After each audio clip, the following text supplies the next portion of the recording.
Guys, pakita ko naman sa inyo kung paano mag-repair ng t-shirt na malaki na yung leeg. Yung papakita ko ngayon para to sa mga walang makina sa bahay. Ayan, magsukat lang tayo dito kung gaano kalaki ang ating ibabawas. Halimbawa, 1/2 inch. Magsukat tayo dyan. Then, markingan natin. Ayan. Paslant ang marking natin hanggang dito sa dulo. O, yan guys. Ito yung marking natin. Yan. Ganun lang natin. Oh. Then, tahiin na natin.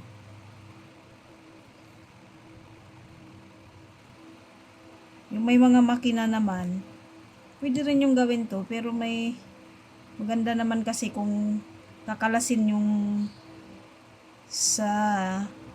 yung ribbings natin dito. Pero kung ayaw nyo naman, pwede rin nyo itong gayahin. Yan, ito para to sa mga walang makina na gusto nyo namang i-repair yung mga damit nyo. Yan, ganyan lang yan.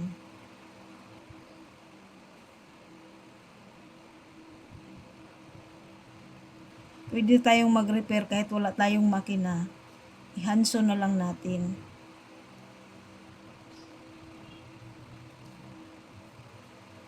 Yan, yung marking natin, dyan natin itatapat yung ating tahi.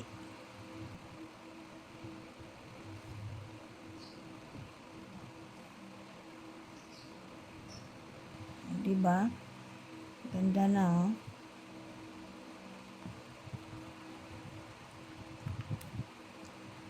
Tapos ito naman, itataking natin para hindi siya nakalaylay ng ganun.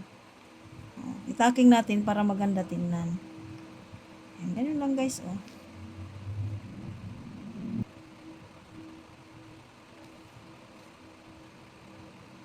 Itong taking natin, hindi ito makikita sa ibabaw.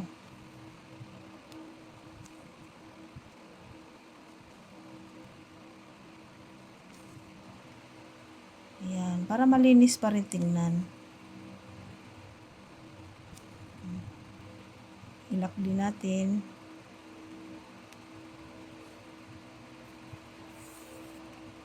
Ayan. Okay na. Okay na. Ayan guys. Oh. Diba yung tacking natin hindi siya lumalabas dito sa ibabaw. Oh. Diba?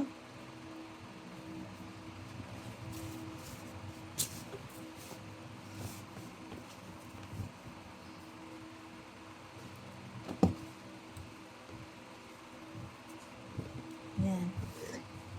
Oh, lumiit na yung pinakaliig niya. Takpan lang natin yung pangalan. Diba? Ang ganda na guys.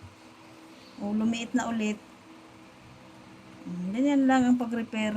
Kung gusto pa nating gagamitin pa yung mga damit natin na lumalaylay na yung liig. Yan. Kahit walang makina, pwedeng mag-repair. Yan. Ganyan lang guys. Manipis naman to kasi t-shirt. Cotton naman. Kaya kayang-kaya siyang i-handsaw.